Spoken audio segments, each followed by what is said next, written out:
IQ का yes compose your dream. Hello दोस्तों, कोई कैसा आपका स्वागत है। आज के वीडियो में हम लोग आधुनिक भारतीय इतिहास के अंतर्गत ब्रिटिश शासन काल में भू राजस्व व्यवस्था को देखेंगे, जिसमें जमींदारी व्यवस्था, रैयतवाड़ी व्यवस्था और महलवाड़ी व्यवस्था ये क्या थी, ये क्यों लागू की गई, इसके पीछे कौन कौन लोग जिम्मेदार थे, हम सबको यहाँ पे देखेंगे। क्योंकि यहाँ से क्वेश्चन एग्जाम में पूछे जाते हैं, वो क्वेश्चन एग्जाम में गलत ना होने पाए। आप वीडियो को पूरा देखिएगा। कहीं कोई डाउट होता है तो आप कमेंट करके पूछ सकते हैं, उसका जवाब आपको दिया जाएगा। हम लोग शुरू करते हैं सीधे लेसन की ओर। सबसे पहले हम बात करेंगे अस्थाई बंदोबस्त, परमानेंट सेटलमेंट की बात करेंगे। इसे हम अस्थाई जमींदारी व्यवस्था कहते हैं। इसको हम कई नामों से जानते हैं, हमें यहाँ सारे नामों को देखना है। अगर एग्जाम में कोई भी नाम पूछा जाए तो क्वेश्चन आपके गलत ना होने पाए। इसे जमींदारी व्यवस्था भी कहते हैं, अस्थाई भूमि बंदोबस्त कहते हैं, इसी को इस्तमरारी व्यवस्था कहते हैं, इसी को जागीरदारी व्यवस्था कहते हैं, और इसी को मालगुजारी व्यवस्था कहते हैं, और इसी को अस्थाई बंदोबस्त कहते हैं, और इंग्लिश में इसको कहते हैं परमानेंट सेटलमेंट कहते हैं। अब इसमें कोई भी शब्द देकर के अगर क्वेश्चन पूछा जाए तो क्वेश्चन आपके गलत नहीं होंगे, और आपके क्वेश्चन क्या हो जाएंगे, सही हो जाएंगे कि किसके बारे में बात हो रही है। अक्सर क्वेश्चन ये पूछा जाता है कि इस्तमरारी व्यवस्था क्या है, कैसे है, तो लोगों को कन्फ्यूजन हो जाता है। मालगुजारी व्यवस्था, जागीरदारी व्यवस्था सब इसी का नाम है, इसीलिए इसको बहुत अच्छे से समझना है। और हर नाम को अगर हम जानते रहेंगे तो क्वेश्चन हमारे गलत नहीं होने पाएंगे। ठीक है, सबसे पहले हम लोग अस्थाई व्यवस्था, जिसे हम जमींदारी व्यवस्था कहते हैं, उसका परिचय देख लेते हैं कि कहाँ से शुरू हुआ, कैसे शुरू होता है। तो भारत में ब्रिटिश साम्राज्यवादी आवश्यकताओं की पूर्ति हेतु भू राजस्व मुख्य स्रोत था। तो भू राजस्व एक ऐसा स्रोत था जहाँ सबसे अधिक जो है धन मिलता था, किसको, ब्रिटिश सरकार को, और उसे अपनी साम्राज्यवादी नीति की आवश्यकताओं को पूरा करने के लिए इस व्यवस्था को लागू करना जरूरी था। भू राजस्व जरूरी था उसके मुख्य स्रोत के लिए। उन्होंने द्वैत शासन, इजारेदारी आदि के द्वारा भू राजस्व वसूला, परंतु उसमें अत्यधिक भ्रष्टाचार और अनियमितताएं थी, जिससे कंपनी को काफ़ी नुकसान हुआ। तो द्वैत शासन भी लागू किया गया था बंगाल में। कब लागू किया गया था, तो 1765 में रॉबर्ट क्लाइव ने लागू किया था, और इसे 1772 तक जो है वारेन हेस्टिंग के समय तक चलता रहा। तो द्वैत शासन के समय भी जो है भू राजस्व वसूलने के लिए जो है अलग से जो है दीवान नियुक्त होते थे। ठीक है, बिहार के लिए, बंगाल के लिए और उड़ीसा के लिए। लेकिन उन सबसे जो है नुकसान किसको हुआ, तो ब्रिटिश सरकार को हुआ। इसीलिए सोचा गया कि क्यों ना एक अलग व्यवस्था को लागू किया जाए। इसके अलावा पिट्स इंडिया एक्ट 1784 के माध्यम से कंपनी को बंगाल में अस्थाई भू प्रबंधन करने का सुझाव दिया गया था। ये बहुत महत्वपूर्ण क्वेश्चन आपसे पूछा जा सकता है कि अस्थाई भू व्यवस्था को लागू करने के लिए किस एक्ट में ब्रिटिश सरकार ने कंपनी को सुझाव दिया था। तो याद रखना, पिट्स इंडिया एक्ट जो है 1784 में। और इसमें पिट्स कौन है, तो पिट्स जो है इंग्लैंड के प्रधानमंत्री थे, उन्हीं के नाम पर यह कानून आया था, इसलिए इसका नाम पड़ गया पिट्स इंडिया एक्ट 1784। ठीक है, तो उसमें कंपनी को सुझाव दिया गया था। ये बहुत महत्वपूर्ण पॉइंट है, इसको अच्छे से याद रखना, यहाँ से क्वेश्चन एग्जाम में पूछा जा सकता है। आगे बढ़ते हैं। 1786 में कॉर्नवालिस बंगाल का गवर्नर जनरल बना। व्यवस्था की समस्या पर विचार करने के लिए रेवेन्यू बोर्ड का गठन किया। भू राजस्व के लिए किसने, तो कॉर्नवालिस ने। तो कॉर्नवालिस जब भारत आया था बंगाल का गवर्नर जनरल बनके, तो 1786 के एक्ट के द्वारा उसको लाया गया था। उसे सेनापति का पद भी दिया गया था, और वो इसी ने जो है भू राजस्व व्यवस्था को लागू करने के लिए रेवेन्यू बोर्ड की स्थापना कर दी। जमींदारी व्यवस्था को जमीनी स्तर पर किसने लागू किया, तो जमींदारों को भूस्वामी माना जाए, ये किसने कहा था, जॉन सोन ने। और चार्ल्स जो है ग्रांट ने कहा था कि सरकार को भूस्वामी माना जाए। तो याद रखना, अगर आपसे पूछा जाए जमींदारी व्यवस्था से किन किन जो है अंग्रेजों का नाम जुड़ा हुआ है, तो कॉर्नवालिस का, जॉन सोर का और चार्ल्स ग्रांट का, इन तीनों लोगों का नाम किसे जुड़ा हुआ है। तो जमींदारी व्यवस्था से ये भी क्वेश्चन एग्जाम में आपसे पूछा जा सकता है। आगे बढ़ते हैं। लिखा है कॉर्नवालिस ने जमींदारों को लगान वसूल करने का अधिकार दिया। तो याद रखना, जमींदार ही लगान वसूल करेंगे, किससे, किसानों से। और जो है 1790 में वार्षिक लगान की जगह 10 वर्षीय लगान व्यवस्था को लागू की गई थी, किंतु 22 मार्च 1793 को इसी व्यवस्था को अस्थायी कर दिया गया। इसे ही अस्थायी बंदोबस्त, इस्तमरारी बंदोबस्त, जमींदारी व्यवस्था या जागीरदारी व्यवस्था या मालगुजारी व्यवस्था भी कहा जाता है। इसको कई नामों से जानते हैं। तो पहले ये 10 वर्षीय था, 10 वर्ष का ठेका मिलता था लगान वसूल करने का, लेकिन बाद में इसी को अस्थायी कर दिया गया, परमानेंट कर दिया गया, इसलिए इसका नाम क्या पड़ गया, परमानेंट सेटलमेंट व्यवस्था पड़ गया। तो जमींदार क्या करता था, यही जो है वसूल वसूलता था किसानों से भू राजस्व और ला करके उसे अंग्रेजों के पास जमा करता था। जहां जमा करता था उसी को कलेक्ट्री कहने लगे। विशेषताएं क्या है जमींदारी व्यवस्था की? तो आरंभकर्ता कौन है? लॉर्ड कॉर्नवालिस थे 1793 में। इसमें दो लोग और जुड़े थे, मैंने बताया था, जॉन शोर और जो है चार्ल्स ग्रांट जुड़े थे। क्षेत्र क्या है? ये बहुत महत्वपूर्ण है। तो अगर पूछा जाए जमींदारी व्यवस्था किन क्षेत्रों में लागू थी, तो याद रखना बंगाल में, बिहार में, उड़ीसा में, उत्तर प्रदेश के वाराणसी में और उत्तरी कर्नाटक में। तो कुल भूमि का 19% एरिया में जमींदारी व्यवस्था थी, ये बात याद रखना। तो टोटल 100 में से 19 जो है जमींदारी थी, 51% में रैयतबाड़ी व्यवस्था और 30% में महलवाड़ी व्यवस्था थी। तो टोटल 100% व्यवस्था जो भारत का भूलैंड था, पूरा क्षेत्र था, उसमें जो है अलग अलग व्यवस्था लागू थी। तो आपसे पूछा जा सकता है ये व्यवस्था कहाँ लागू थी, आपको ये याद रखना पड़ेगा। और ये व्यवस्था में कितना परसेंट एरिया को कवर किया गया था? 19% एरिया को कवर किया गया था, ये भी आपको याद रखना है। इसके अलावा आगे बढ़ते हैं। जमींदारों को भूमि का अस्थायी मालिक बना दिया गया। तो भूमि का मालिक कौन होगा? भूमि का मालिक जमींदार होगा। भूमि पर जो है उनका अधिकार पैतृक और हस्तांतरित था, मतलब वो वंशानुगत कर दिया गया कि अगर जो है पिता की डेथ हो जाती है तो पुत्र जो है जमींदार बन जाएगा। उन्हें उनकी भूमि से तब तक पृथक नहीं किया जा सकता था जब तक कोई अपना निश्चित लगान सरकार को देते रहें। अगर कोई जमींदार निश्चित जो है डेट को, निश्चित समय में अगर वो लगान दे रहा है तो उससे उसके पद से हटाया नहीं जाएगा, उसकी जिम्मेदारी बनी रहेगी। लेकिन अगर वो जो है निश्चित लगान नहीं देता है, समय पर लगान नहीं देता है, तब जो है उसकी जिम्मेदारी नीलाम कर दी जाएगी और किसी दूसरे को दे दी जाएगी। सरकार का किसानों से कोई प्रत्यक्ष संपर्क नहीं था। संपर्क किसका था? तो जमींदारों का था। ठीक है। भू राजस्व की दर क्या थी? तो कुल रकम का जो है कंपनी को मिलता था 10/11, अर्थात याद रखना 89%, 100 का जो है 100% में 89% हिस्सा जो है किसको मिलता था? कंपनी को। और 11% हिस्सा किसको मिलता था? जमींदार को। ये 11 रुपया जमींदार लेता था और किसके रूप में? यही वेतन के रूप में होता था जमींदार के लिए। ठीक है, अलग से जमींदारों को वेतन नहीं मिलता था, इसको आपको याद रखना है। आगे लिखा है, तय की गई रकम से अधिक वसूली करने पर उसे रखने का अधिकार जमींदारों को दे दिया गया था। अगर जितना रकम तय की गई, अगर उससे ज़्यादा वसूली करते हैं तब जो है वो पैसा जमींदार अपने पास रख सकते थे। इसी से शोषण बहुत ज़्यादा हुआ। लेकिन जमींदार कभी कभी तय समय पर जो है पैसा जमा नहीं करते थे, इसीलिए 1794 में सूर्यास्त कानून लाया गया। सूर्यास्त नियम क्या था? लगान चुकाने की निर्धारित तिथि से सूर्यास्त तक लगान न चुकाने पर जमींदार की भूमि नीलाम कर दी जाती थी, किसी दूसरे को जो है वो जमींदारी दे दी जाती थी।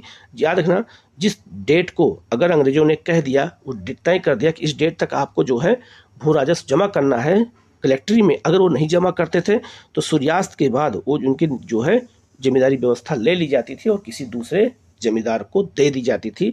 ये हमें याद रखना है। ठीक है। इसके अलावा जमींदार जो है कृषकों की चल और अचल संपत्ति का अधिग्रहण कर सकता था, चाहे वो चल संपत्ति हो चाहे अचल संपत्ति हो, उस पर भी अधिग्रहण कर सकता था। लगान न देने की स्थिति में कौन? तो जमींदार किसानों का। ठीक है। इसके अलावा इस व्यवस्था के अंतर्गत जमींदार की मृत्यु होने के पश्चात उसकी भूमि पर उसके उत्तराधिकारियों का अधिकार होता था तथा भूमि चल संपत्ति की भांति विभाजित कर दी जाती थी। ये बहुत महत्वपूर्ण है, क्योंकि जमींदार की मृत्यु हो जाती थी तो वो जो है भूमि उसके उत्तराधिकारी को ट्रांसफर हो सकती थी। तो आपसे क्वेश्चन ये पूछा जा सकता है कि क्या जमींदारी व्यवस्था वंशानुगत थी? तो बिल्कुल थी, याद रखना ये बात को। ठीक है। अब हम लोग आगे बढ़ते हैं। अस्थायी बंदोबस्त के सकारात्मक प्रभाव क्या पड़े? तो ये मेंस में पूछा जा सकता है, क्वेश्चन लिखने को आ सकता है, नेगेटिव पॉजिटिव। तो ब्रिटिश सरकार की निश्चित आय, बजट और प्रशासनिक योजना निर्माण में सरलता हो गई। सरकार को एक निश्चित आय मिलने लगी। ब्रिटिश समर्थित भारतीय जमींदार वर्ग का उदय हो गया, जो भारतीय विद्रोह को चलने में जो है सरलता जो है किसको हुई? अंग्रेजों को। तो जमींदार क्या करते थे? ये दो काम करते थे। एक तो ये भू राजस्व की वसूली भी करते थे और जब कोई विद्रोह होता था तो गुप्तचरी का काम करते थे और अंग्रेजों को बता देते थे कि कहाँ पे व्यवस्था, मतलब कहाँ विद्रोह हो रहा है और कौन उसके नेता हैं। इसके अलावा सरकारी अपव्यय में कमी व आय में वृद्धि हुई। भारतीय जमींदार अत्यधिक समृद्ध हो गए और कृषि का वाणिज्यीकरण यही शुरू हुआ। तो पहले हमारे यहाँ के जो किसान थे वो अनाज की खेती करते थे, लेकिन अब उसके स्थान पर वाणिज्यिक खेती की शुरुआत हो गई और हमारे यहाँ नील, रबड़, चाय, कॉफ़ी की खेती शुरू हो गई। ये जो है लाभ किसको मिला?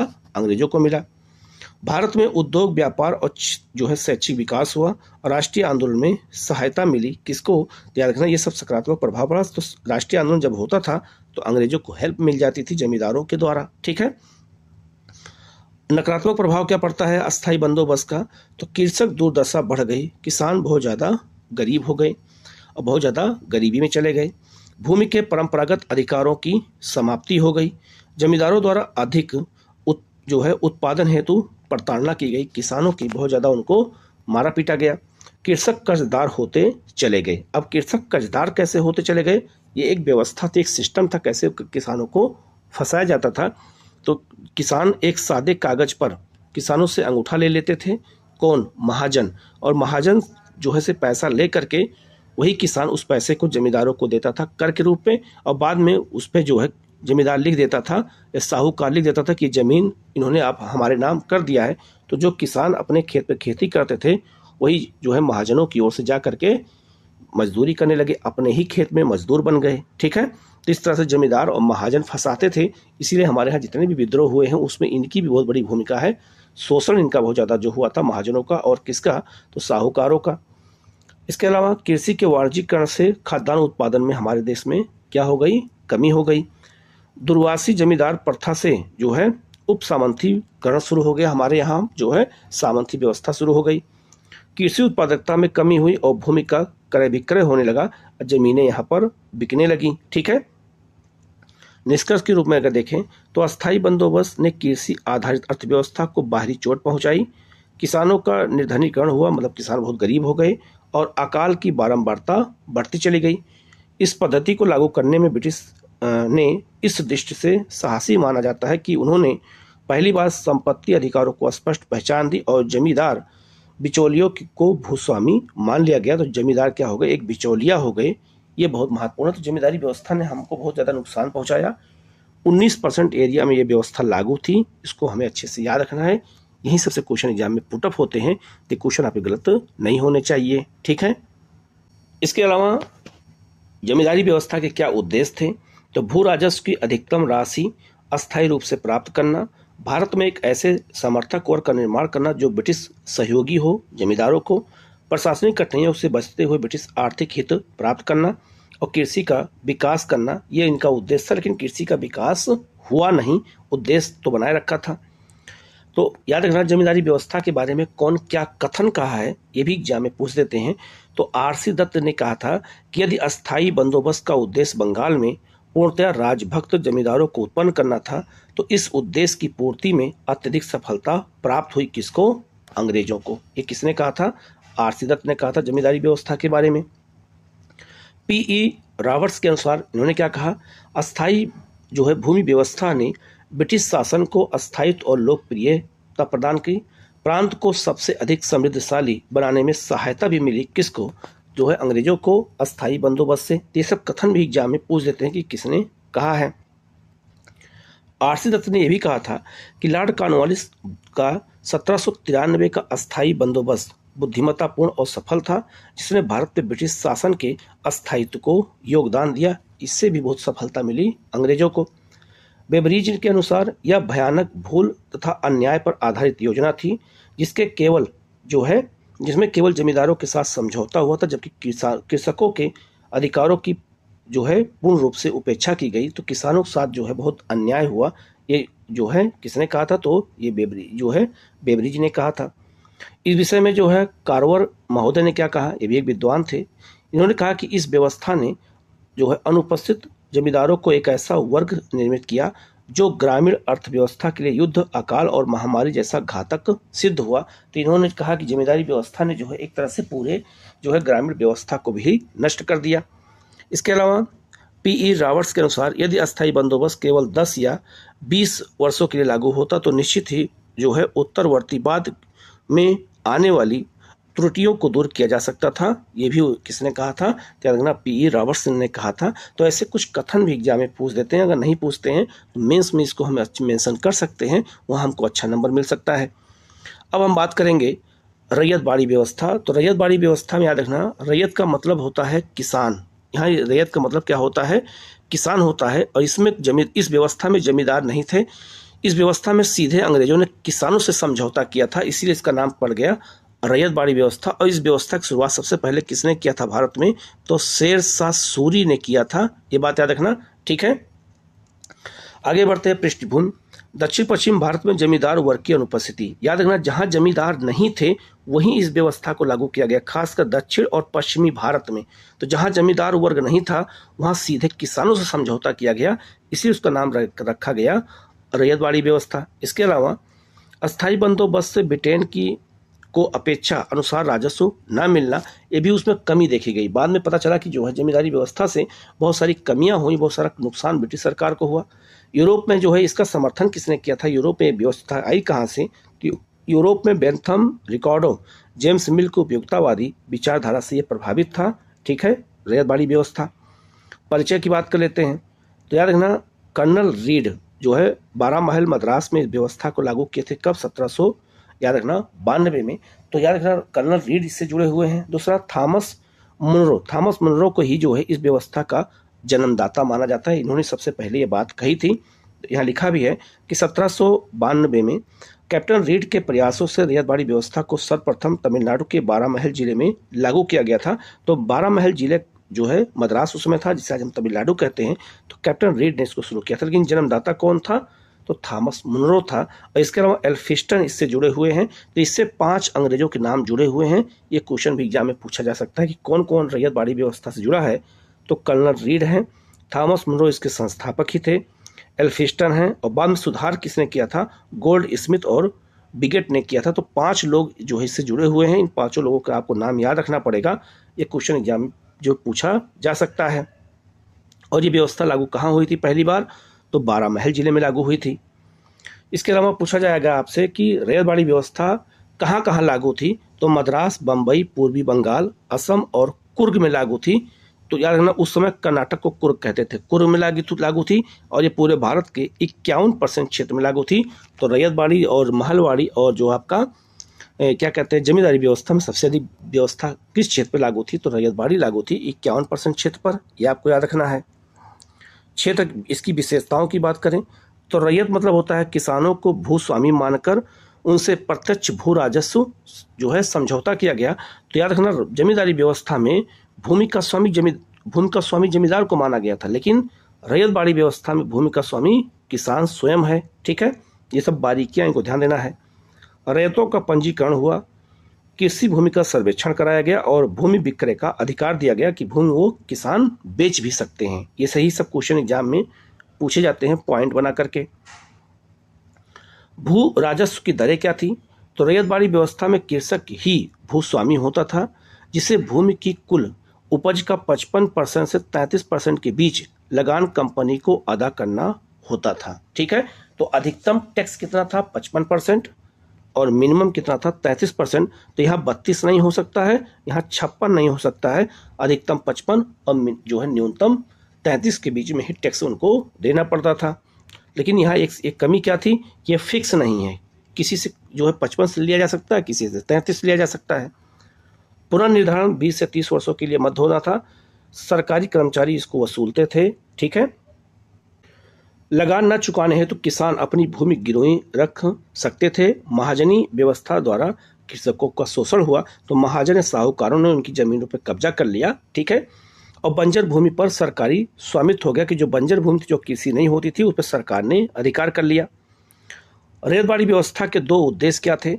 यह मतलब एक भू राजस्व की नियमित वसूली हो सके और रैयतों की स्थिति में सुधार हो सके। लेकिन पहले व्यवस्था का उद्देश्य पूरा हो गया, लेकिन दूसरा उद्देश्य पूरा नहीं हुआ। किसानों की स्थिति में सुधार नहीं हुआ, बल्कि किसान और ज़्यादा गरीब होते चले गए और अधिक शोषण हुआ इनका। अब आते हैं सकारात्मक प्रभाव क्या पड़ा इसका। तो मेंस में ऐसे ही लिखा जा सकता है, इसलिए याद रखना, इसको इस सब चीज़ों को बहुत अच्छे समझना है, ठीक है। राज्य की आय में वृद्धि हुई, ठीक है। सकारात्मक प्रभाव क्या पड़ा कि राज्य की आय में वृद्धि हुई। जमींदारों बिचौलियों के शोषण से किसानों को मुक्ति मिली। सरकार, तो याद रखना क्यों मुक्ति मिली किसानों को? क्योंकि जमींदारी व्यवस्था इसमें लागू ही नहीं थी, जमींदार का यहाँ रोल ही नहीं था। सरकार और रैयतों के मध्य प्रत्यक्ष संबंध जो है अधिक कृषक स्वतंत्रता को दिया। निजी संपत्ति के लाभ का बेहतर विवरण हुआ, क्योंकि लोग जो है अपनी संपत्ति को बेच सकते थे किसान। इसका नकारात्मक प्रभाव क्या पड़ा? ज़्यादा भूमि जो है भू राजस्व दर थी, क्योंकि 55 से 33% थी, तो इसका जो है बहुत ज़्यादा थी। प्राकृतिक आपदा के समय लगान राहत नहीं होती थी। जब प्राकृतिक आपदा आती थी तब भी लगान की वसूली होती थी, इससे किसान नुकसान हुआ किसानों को। कृषक ऋणग्रस्त हो गया, साहूकारों और महाजनों द्वारा कृषक का शोषण हुआ और कृषि निवेश में कमी, उत्पादकता में कमी आ गई। ये सब जो है क्या प्रभाव पड़ा, नकारात्मक प्रभाव किसका, रैयतवाड़ी व्यवस्था का। ठीक है, अब हम बात करते हैं महलवाड़ी व्यवस्था। महल का मतलब होता है गांव, याद रखना, महल का मतलब क्या होता है, गांव होता है। जब पूरे गांव को एक इकाई मान करके और टैक्स लिया जाता था तो उसको कहते थे महलवाड़ी व्यवस्था। इससे पूरे गांव के ऊपर टैक्स लगता था और पूरे गांव के लोग में से कोई एक व्यक्ति जा करके पूरे सबका पैसा इकट्ठा करता था और ले जा करके कलेक्ट्री में जमा कर देता था। तो जो व्यक्ति जमा करता था उसी को चौधरी कहा जाने लगा था बाद में। याद रखना, महलवाड़ी व्यवस्था को मार्टिन बर्ड व्यवस्था भी कहते हैं, मार्टिन बर्ड योजना भी कहते हैं, क्योंकि सबसे अधिक रोल मार्टिन बर्ड का था, इसीलिए इसे महलवाड़ी व्यवस्था को मार्टिन बर्ड व्यवस्था कहा जाता है। इसको अच्छे से याद रखना है। इसके आरंभकर्ता कौन थे, तो याद रखना हार्ट मैकेंजी। मैकेंजी ही जो ऐसे व्यक्ति हैं जिन्होंने जो है महलवाड़ी व्यवस्था को जन्म दिया था, यही इसके जो है संस्थापक माने जाते हैं। इनको अच्छे से याद रखना। तो पहला नाम कौन हो गया, जो है मैकेंजी का हो गया। इन्होंने 1822 में सर्वप्रथम महलवाड़ी व्यवस्था का प्रस्ताव रखा था। मैकेंजी के प्रस्ताव को 1822 के में जो है रेगुलेशन 7 के तहत उसे कानूनी रूप दे दिया गया। सुधार इसमें किसने किया था, तो मार्टिन बर्ड और जेम्स जो है टॉमसन ने किया था। तो इसमें 3 लोगों का नाम जुड़ गया है, याद रखना, किसका किसका, मैकेंजी का, मार्टिन बर्ड का और जेम्स टॉमसन का नाम जुड़ा है। ये आपको अच्छे से याद रखना है। 1833 में विलियम बेंटिक के समय इसे संशोधित करके रेगुलेशन 9 पारित किया गया, जिसे मार्टिन बर्ड या जेम्स जो है टॉमसन ने इसे क्रियान्वित किया था। इसलिए सबसे बड़ा रोल किसका था बाद में जमीनी स्तर पर लागू करने के लिए, मार्टिन बर्ड का, इसीलिए इसको मार्टिन बर्ड व्यवस्था भी कहते हैं। उत्तरी भारत में भू राजस्व का जनक मार्टिन बर्ड को ही माना जाता है, याद रखना, खास करके उत्तर भारत, उत्तर प्रदेश, पंजाब, हरियाणा में अस्थायी और रैयतवाड़ी व्यवस्था की असफलता के बाद महलवाड़ी व्यवस्था को लागू किया गया था। ये आपको याद रखना। सबसे लास्ट में कौन लागू हुई थी, महलवाड़ी व्यवस्था लागू हुई थी। इसका क्षेत्र क्या है, तो याद रखना, ब्रिटिश भारत के 30% क्षेत्र पर यह व्यवस्था लागू थी। तो मैंने पहले ही बताया था कि 19% क्षेत्र पर जमींदारी व्यवस्था, 51% क्षेत्र पर रैयतवाड़ी व्यवस्था और 30% क्षेत्र पर महलवाड़ी व्यवस्था। तो टोटल कितना हो गया, 100% हो गया। ठीक है, आगरा में, अवध में, तो आगरा अवध को मिलाकर के ही संयुक्त प्रांत कहते थे, जिससे बाद में उत्तर प्रदेश नाम पड़ गया। तो आगरा और अवध उत्तर प्रदेश में 2 अलग अलग प्रांत थे पहले, यहाँ लागू थी।